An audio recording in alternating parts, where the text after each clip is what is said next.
श्री कृष्ण भगवान की छठी की हम बात करेंगे।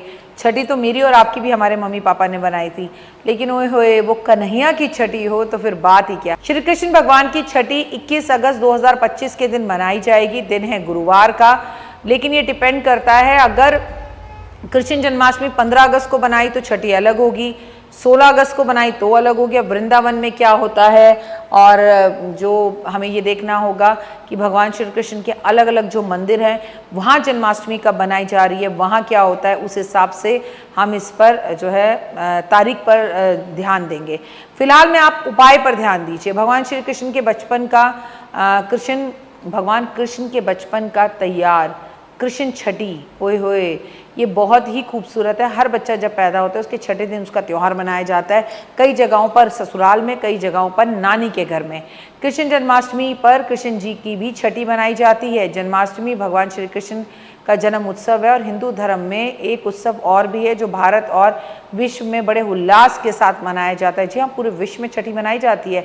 श्री कृष्ण भगवान के जन्म उत्सव के 6 दिन बाद एक महत्वपूर्ण उत्सव आता है जिसे श्री कृष्ण भगवान की छठी के रूप में मनाया जाता है, जिसमें हम छठ माता की पूजा करते हैं। ये वही छठी मैया हैं जो बिहार के लोग छठी मैया की पूजा करते हैं, ये वही हैं। हिंदू मान्यताओं के अनुसार किसी भी घर में जब बच्चे का जन्म के 6 दिन बाद जो छठी मनाई जाती है, उसे दिन को हम छठी का त्यौहार छठी देवी के रूप में बच्चे के अच्छे स्वास्थ्य के लिए मनाते हैं। छठी देवी को बच्चों की अधिष्ठात्री देवी माना जाता है, और उनकी पूजा से जो है जीवन खूबसूरत होता है, बच्चे की मृत्यु नहीं होती, बच्चे का जीवन अच्छे से गुजरता है, और माँ का आशीर्वाद उसे मिलता है। माँ हर बुरी नज़र से बच्चे को बचाती है, इसलिए हमारे यहाँ छठी मनाई जाती है। श्री कृष्ण की छठी का जो शुभ तारीख और मुहूर्त है, कृष्ण जन्माष्टमी 15 अगस्त ब्रह्म मुहूर्त से सुबह 4:29 से 5:14 तक रहेगी। कृष्ण जन्माष्टमी संपन्न करने का सबसे अच्छा समय ब्रह्म मुहूर्त बताया गया है। अगर आप कृष्ण जन्माष्टमी बना रहे हैं या छठी बना रहे हैं तो सुबह सुबह ब्रह्म मुहूर्त में उनकी पूजा करें तो बहुत अच्छा रहता है। स्नान आदि कर कर इस दिन अपने घर के जो कन्हैया हैं उन्हें पीले रंग के कपड़े पहनाने चाहिए, और आपको भी पीले वस्त्र ही पहनने चाहिए। श्री कृष्ण भगवान की छठी की पूजा की विधि बहुत आसान है। अगर आप इसे करते हैं तो मन को बड़ा सुकून मिलेगा। ये पूजा भगवान कृष्ण के बाल रूप लड्डू गोपाल को समर्पित है। अगर आप छठी पर भगवान श्री कृष्ण को नियमों के अनुसार पूजा करते हैं तो आपकी हर मनोकामना पूर्ण होगी, हर मुराद पूरी होगी। जानिए कैसे।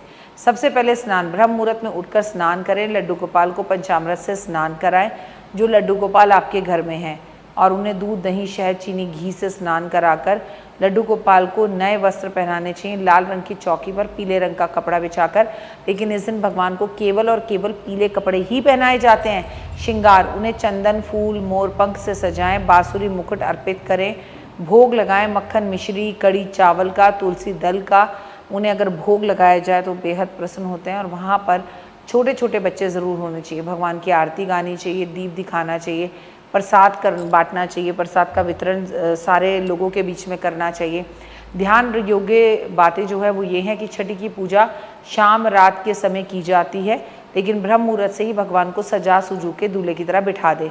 अपनी श्रद्धा के अनुसार लड्डू गोपाल का नामकरण भी कर सकते हैं, जैसे कि कन्हैया, लड्डू गोपाल, मुरली, मनोहर, जो भी आपने अपने भगवान का नाम रखना है रख सकते हैं। छठी पर जैसे बच्चे को काजल लगाया जाता है, उसी तरह से आपको कन्हैया की आंखों के पास भी काजल लगाना है। श्री कृष्ण की छठी क्यों मनाई जाती है, कड़ी चावल का भोग ही क्यों लगाया जाता है, ऐसा भी मन में सवाल आता है ना। हाँ, कृष्ण जी की छठी पर कड़ी चावल का भोग लगाया जाता है क्योंकि यह भगवान कृष्ण का प्रिय भोजन माना जाता है और उनके बाल रूप में से समर्पित है। परंपरा है कि जब कड़ी चावल ही क्यों बनाएं तो उन्हें मक्खन और मिश्री का भोग लगा सकते हैं।